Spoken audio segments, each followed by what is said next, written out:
Hello everyone and welcome to the channel. It's the Eradicator, and in this video we'll be talking about the Intergalactic Aerospace Expo from 2951, which is going to happen in a couple of days. It will start on November 19th, so actually a 19-day from now on, because I'm making this video on November 1st, right? And so in this video I want to talk about some of the ships that I'm looking forward to, some of the ships that you should be looking forward to, because maybe they'll get a price increase, or maybe we'll have some new ships perhaps, right? So that's what this will be about.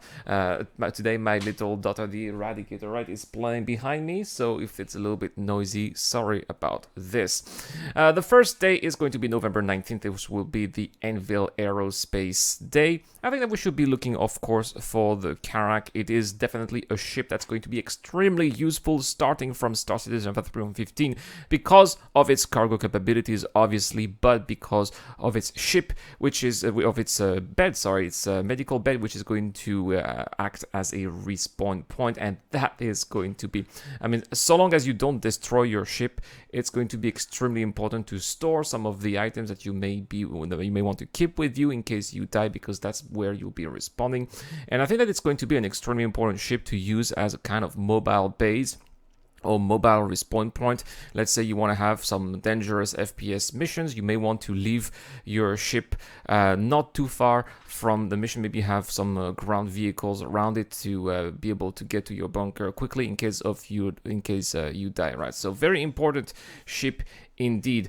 We may have a new ground vehicle as well that's going to complement the Ballista. Now, the Ballista is the anti-air ground vehicle. It's possible we may have also an anti-personnel ground vehicle as well, the same size of the Ballista. Think of, for example, the Juggernaut from Star Wars, but Anvil style. That would be absolutely amazing, and there's definitely been rumors about a possible ground vehicle like that. On day 2 is going to be Robert Space Industry, November 20th. And I think that this day will be a great opportunity to pick up an Orion. The Orion is kind of mobile mining platform, right? Originally was sold at, if I'm correct, $325. It is now at $575. I don't think it's going to get a price increase, but it is on the roadmap. The progress on the roadmap shows that they will be working on it from the beginning of April until mid-May. Probably they will continue working on that further. I would expect maybe a release for next year's CitizenCon or next year's Intergalactic Expo. So this may be the last time you may be able to pick it up at this price, because usually when these popular ships get released, they also get a price bump. It's entirely possible it gets an extra $100 next year. So probably if you're interested in mining, I would suggest you get the Orion this year, because it may be the last time it gets available at this price. Next is going to be Aegis on day 3. Aegis is probably going to be seeing the release of the Redeemer, a much anticipated ship for combat players like myself. I've had the Redeemer since 2014 in my hangar, at least in my digital hangar, right, on the website. So really looking forward to this one. I don't think we're gonna have any price increases here. It's possible the Redeemer gets a price increase, but apart from that, the other ships are probably not going to get much of a bump. But it's going to be the beginning again of the F5 wars, because that's when the Idris is going to be on sale, as well as the Javelin, those two massive capital ships, and that all the orgs really want to have for future battles, for once we're going to have server meshing, right? So if you have several $1,000s to spare, maybe this is the day that you're looking for. It's going to be November 21st. On November 22nd is day 4. That's where we're going to have the alien ships from Aopoa, the Banus, Ispiras, and Gatag. It's a nice chance here to get the Banu Merchantman, which is going to also probably going to get a huge price update. We've seen that during CitizenCon, that the Banu Merchantman is said to be a masterpiece in the Star Citizen universe. They've been working on it. They're putting such tremendous amount of work. I can't imagine that the Banu Merchantman is going to stay in the $500-ish branch. Probably it's going to get an increase in the 700s, if not $1,000 mark here. So if you bought a Banu Merchantman for $250 back in the days in 2013, that was a great day. I hope that, unlike me, you have kept it. I bought it, but unfortunately I get it refunded in 2015 because I needed to buy a new computer back then. Anyway, so now is going to be the day. The Raylan is also going to be on sale as well, which is this kind of Xi'an cargo ship that looks super cool as well. So if you missed it last year, now is going to be the time.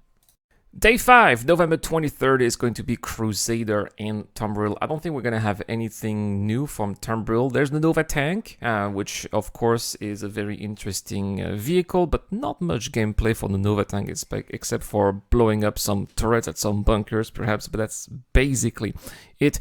Hopefully we're going to have some missions with NPC AI ground vehicles. That's when the Tumbril Nova tank is going to shine, in my opinion. We're also going to have the Ares lineup for sale during the Crusader Industries Day, and the Ares is of course this anti-capital ship starfighter, type of heavy starfighter. Now that's going to be the Iron. There's also the Inferno, which is going to have that size 7 Gatling gun. I think that the Inferno is going to be more useful against larger starfighters, or maybe some gunships. Like, for example, I think it's going to shred Redeemers or Constellations to pieces, but I also believe that it's going to be too heavy to engage in dogfight against smaller ships like Arrows, for example. So it's going to be very interesting to see how they're going to be balancing the Ares, but it will be available. I think that they're going to make it flyable on that day for the people who purchased it, and also for the people who have bought it before. Next is going to be Day 6 Origin Jump Works. That's where we have the 400i, which was released recently. They're going to bring in the entire lineup as well. The 890 Jump will be available for those who don't have one yet. Again, it's a limited ship, so you are going to be having to look for when they're going to start selling those in waves. Next, Day 7 Argo, Greycack Industrial, Consolidated Outline and Kruger on November 25th. Be on the lookout there for the Pioneer. I think the Pioneer is going to be hugely popular after what we've seen in this year's CitizenCon, where they introduced the tools that they are going to bring in the verse one day for people to be building their own outposts. The Consolidating Pioneer is the ship that is going to allow players to build their own outposts in the verse, and it's definitely going to be a must for any org that do want to have their own outpost on some of remote area without having to ask other people for help. So it is unfortunately a limited ship, and with what we've seen during this year in CitizenCon, I wouldn't be surprised to see if it's going to get a price increase again, getting closer to the $1,000 mark. I think that Argo is also going to get perhaps a new vehicle. There are rumors for an Argo cargo ship with tractor beams. Especially tractor beams are going to be more important in the future with the cargo refactor.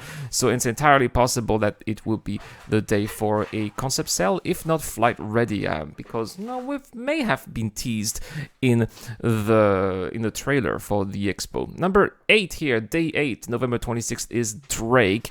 I don't think we're going to have anything new here, but be on the lookout for the Kraken, this massive Drake carrier, rustic type of carrier, right? It also has a commercial variant, the Privateer, which is like a Banu Merchantman but human style with its own shops inside. It's also possible the Caterpillar is going to have a huge price increase as well. That's something that they have said to make it more in line with how the Crusader Hercules is priced. Day 9 is Misc. And that's where you have little ships like the Prospector, but also we are going to have probably some price increase for the whole series. The Whole Sea is coming up really soon as well. It is actually on the roadmap, and the Hull C, according to what we are seeing here in the roadmap, is going to have its work finished by about mid-December, right, with a possible release for 3.16. Now it is going to need some huge cargo refactor. I don't think people are going to be able to trade 3,600 SEO of cargo capacity. Maybe scrap. Maybe it's going to be very interesting to see how people manage to make a profit or sell their cargo with the Hull C. But it's definitely not going to be able to land at landing zones with all of the cargo, so it's going to be space to space. We're probably going to have to see some modifications for the stations. Maybe we'll finally be able to see the cargo decks in action in 3.16 after all these years. That would be fantastic. There are rumors of a Misc exploration ship as well. But that's already quite a lot of new ships for this Expo, so I think that they're going to keep it for another time. But who knows, maybe they'll be rolling it out, maybe people will be more interested and they'll make more money, which they definitely need, right? Day 10, November 28th, is Best in Show, which is where they're going to introduce the ships with the new skins from the Ship Showdown contest that we had earlier this year, but they're also going to be introducing weapons and armor. I really hope that there are going to be stands with all of the different FPS weapons and armors that are going to be displayed. Maybe a chance for everybody who's not a subscriber to buy some of the unique flair that have been available to subscribers.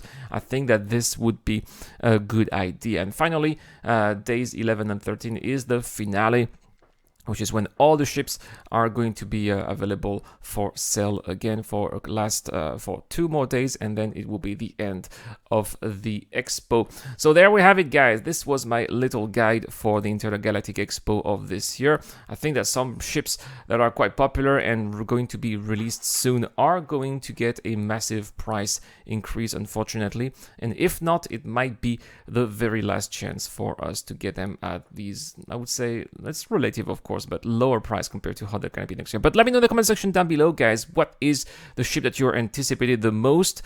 Is your wallet going to open this year? As far as I'm concerned, I guess we'll see, right? If there is indeed an Argo cargo ship, why not? Because I like the cargo style, I would guess, in a very industrial type of style, which is like my cup of tea. That's how I envision flying in space. Not really the Origin style, but more Drake, Consolidated Outland, Argo. I like that very much. But let me know what you guys like. That's all for this video, guys. Thank you so much for everybody for watching. Please don't hesitate to hit that like button, as it really helps the channel a lot. You can also subscribe if you want to. Also, if you want to support the channel furthermore. Speaking of support, huge shout out to my Patreons, and especially Eric Owen and Dr. Forbin for helping out the way they did. This is the Eradicator. Have a great day. I'll see you guys later. A huge shout out to everyone who's been helping me out on Patreon and via the YouTube Joint Membership program. Creating content on YouTube involves continuous circles of ups and downs, and it is when we are the lower parts of the curve that your help really motivates me to keep on going. Your contribution really does make a difference, which is why in return I try to give back by offering backers access to my private Discord channel, automatic access to exclusive giveaways, or answering your questions during the show.